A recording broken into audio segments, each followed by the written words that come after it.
Hello students of class 12th, welcome again in my class, and today we will be going to start a new chapter 3rd, US hegemony in world politics. After the end of Cold War, the USA left as a dominant power in the world. In the Cold War era, it was bipolar world divided between USA and USSR, and after the end of Cold War, only one superpower was left, and that was USA. The USA intervention in Gulf, Afghanistan and Iraq has proved its monopolization in world politics. कि भाई जब USSR का disintegration हो गया तो उसके बाद सिर्फ एक यूएसए ही थी जो एक कोल्ड सुपर पावर के रूप में नज़र आई और जिसने एक यूनिपोलर वर्ल्ड सेटअप किया पूरे वर्ल्ड के अंदर। और उसके बाद कई ऐसी घटनाएं घटी, यूएस ने कई चीज़ों में अपना इंटरप्शन किया, जैसे गल्फ़ के अंदर, अफ़गानिस्तान में, इराक में। तो इसकी वजह से उसकी एक मोनोपोली जो है, एक अकेले का जो कंट्रोल है वर्ल्ड पॉलिटिक्स के अंदर, वो सामने आया। और इसी से वर्ल्ड के सामने एक यूएस हेजेमनी सिस्टम स्टार्ट हुआ। लोगों को लगने लगा कि भाई यूएसए ही एक ऐसी पावरफुल कंट्री है जो एज अ हेजेमन रूल कर रही है या डोमिनेंस सेटअप कर रही है पूरे वर्ल्ड के अंदर। तो let's continue our first topic, new world order and first Gulf war, जिसको बोला गया था operation desert storm. The whole world was surprised and shocked when Soviet Union collapsed suddenly in 1991, and the superpower USSR was declined and disintegrated with all its power and might. USA remained the only dominant power and its hegemony started developing at the international level. इसके दो aspects नज़र आ सकते हैं, जैसे emergence of US as a major world power after the end of world power in 1945, and US did not behave like a hegemonic power from 1991 itself. It became gradually clear that the world was facing a period of hegemony.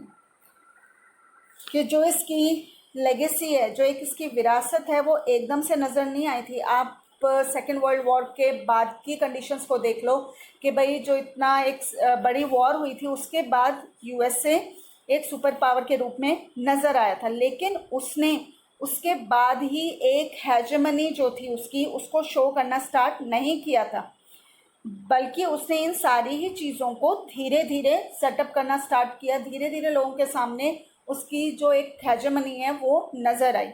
तो इसकी starting कहाँ से हुई? In August 1990, Iraq disturbed the peace in the Gulf region when it attacked in Kuwait.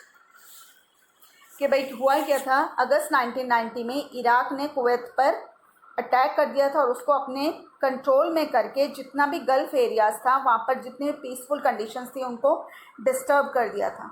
और इसकी वजह से international जो कम्युनिटीज़ थी उसने इराक से कुवैत को आज़ाद करने की बहुत ज़्यादा अपील करी, लेकिन इराक को मनाने में हर डिप्लोमेसी, जितने भी डिप्लोमेटिक आइडियाज़ थे वो सारे ही फेल हो गए। इसकी वजह से क्या हुआ, जो यूनाइटेड नेशंस था उसने इराक को एक मतलब ऐसा एक अटैकर के रूप में उन्होंने घोषित कर दिया जिसने कुवैत को फोर्सफुली अपने अंडर में लिया था, और इस वजह से उन्होंने बाद में इसको आज़ाद भी करवाया था। तो यूनाइटेड नेशन के लिए ये सब एक अचानक से हुआ एक इंसिडेंट है, जो कोल्ड वॉर के टाइम पर यूनाइटेड नेशन ने इराक के मसले पर इतनी आसानी से निर्णय ले पाए थे। यानी United Nation as a international organisation बहुत टाइम से काम कर रही थी, लेकिन एक इतना बड़ा डिसीज़न जो उसने लिया था वो उससे पहले नहीं लिया था। और यूएस ने जो भी डिसइंटीग्रेशन के बाद एक सुपर पावर के रूप में अपनी हेजेमनी जो स्टैब्लिश करी थी या एक यूनिपोलर वर्ल्ड सेटअप किया था, उसी को American president George H.W. Bush ने न्यू इंटरनेशनल ऑर्डर का नाम दिया था।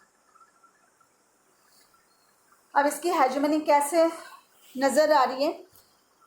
A huge coalition force from 34 countries comprising of 6,60,000 troopers invaded of Iraq, कि भाई 34 देशों की जो लगभग 6,60,000 के करीब जो ट्रूप्स थी उन्होंने अपनी एक बहुत बड़ी ट्रूप बनाई, सेना बनाई और उन्होंने इराक के अगेंस्ट अटैक कर दिया। और इसे ही फर्स्ट गल्फ वॉर बोला गया था, जिसके अंदर इराक हार गया था। यूनाइटेड नेशन के इस ऑपरेशन को ऑपरेशन डेजर्ट स्टॉर्म के रूप से भी जाना जाता है और ये कम्प्लीटली अमेरिका के लीडरशिप में अटैक हुआ था, क्योंकि इसके अंदर जो 75% जो आर्मीज़ थी या जो मिलिट्री या सेना थी वो अकेले अमेरिका की थी और बाकी और कंट्रीज़ की। इसलिए यहाँ पर जो इसकी इतनी बड़ी आर्मी का जो कंट्रीब्यूशन रहा है इस अटैक के अंदर या इराक को हराने में, वो अकेला अमेरिका का मेन रोल माना जाता है इसमें, कि भाई उसके अंदर इतने सारी उसकी अकेले की आर्मी है तो उसका डोमिनेंस नज़र आ रहा है यहाँ पे भी। और फर्स्ट गल्फ वॉर ने वर्ल्ड मैटर्स में अमेरिका की जो हेजेमनी थी उसको सेटअप कर दिया और अमेरिका ने एक स्मार्ट बॉम्ब का इस टाइम पर यूज़ किया था।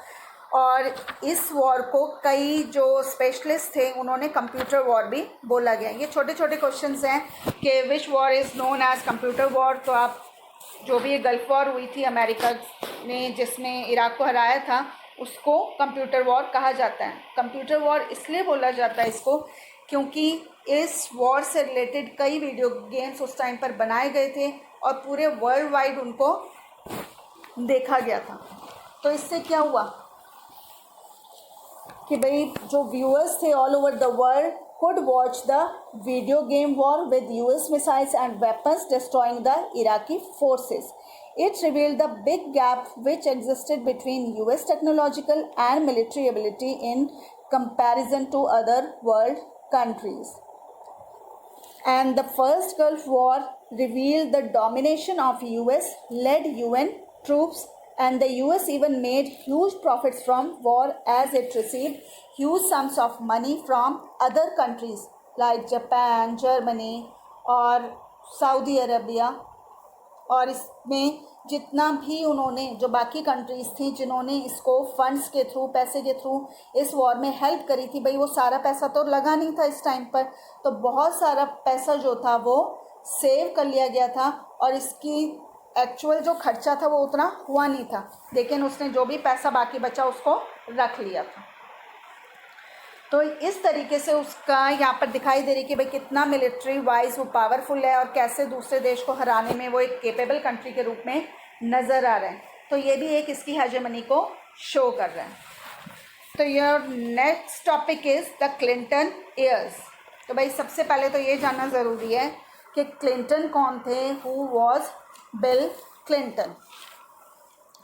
तो क्लिंटन 1992 में यहाँ के प्रेसिडेंट बने थे अमेरिका के, और जो जॉर्ज एच.डब्ल्यू. बुश थे उनके डिफीट के बाद यहाँ पे जो प्रेसिडेंशियल इलेक्शंस हुए थे 1992 में, वहाँ पर bill Clinton become the new president of democratic party.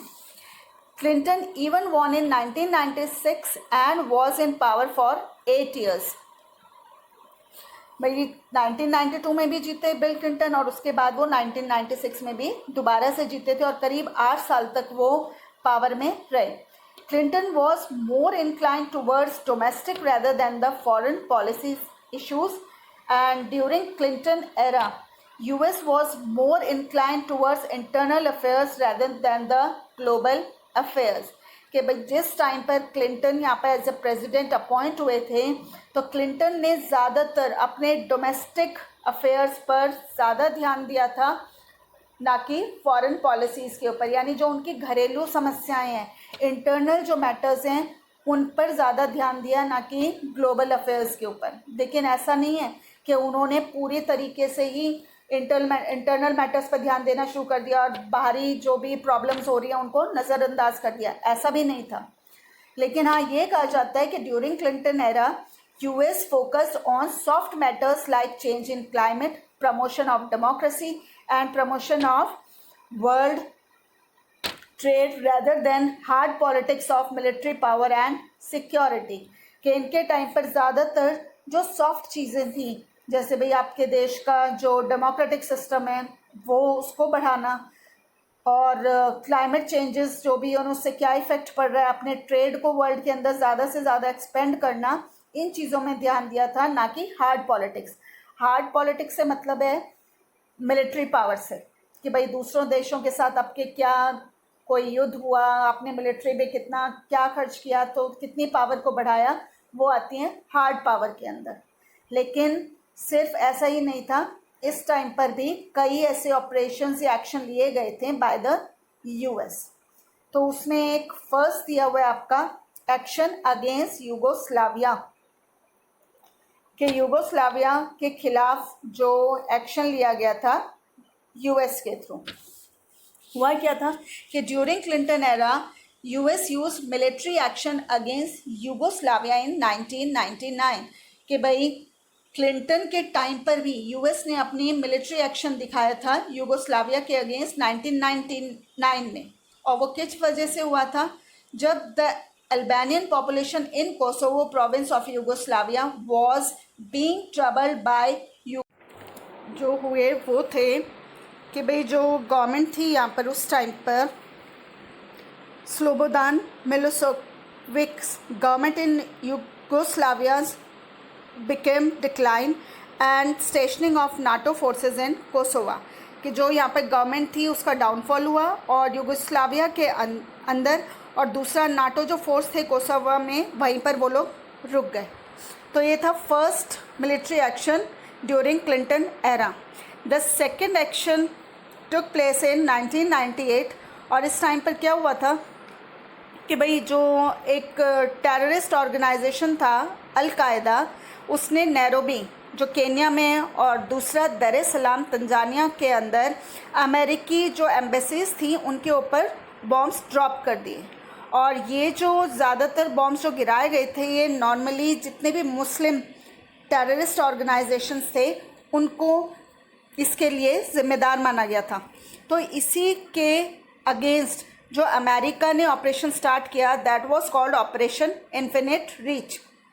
जितने भी अल-कायदा के ठिकाने थे उनको निशाना बनाया गया और अफ़गानिस्तान और सूडान में क्रूज़ मिसाइल्स के थ्रू अटैक किए गए। इसमें से कुछ सिटीज़ थी, कुछ सिटीजन्स थे जो वो भी टारगेट बने। भाई कोई भी वॉर हो उसमें नॉर्मली जो आम सिटीजन्स हैं उनको भी बहुत ज़्यादा नुकसान पहुंचता है, सिर्फ मिलिट्री ही उसके अंदर मारी नहीं जाती। मिलिट्री के जो आपके सोल्जर्स वगैरह हैं वही नहीं मारे जाते हैं, कई आम सिटीजन्स भी मारे जाते हैं। वैसा ही यहाँ पर भी हुआ था।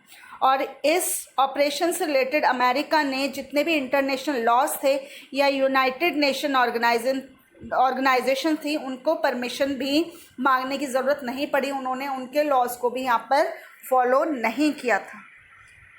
तो ये भी क्लिंटन के टाइम पर भी एक यूएस हेजेमनी जो है वो नज़र आ रही है इन ऑपरेशंस के थ्रू, कि उन्होंने इंटरनल मैटर्स के साथ साथ जो एक्सटर्नल अफेयर्स थे उनको रोकने के लिए भी अपनी मिलिट्री एक्शन स्टार्ट किए थे। तो आज के टॉपिक के लिए या आज के क्लास के लिए इतने टॉपिक्स काफ़ी हैं। Let's continue other topics in our next video. Thank you for watching my video and subscribe the channel. Subscribe ज़रूर करें और कोई भी क्वेरीज हो तो उसको कमेंट बॉक्स में जाकर ज़रूर लिखें। Thank you.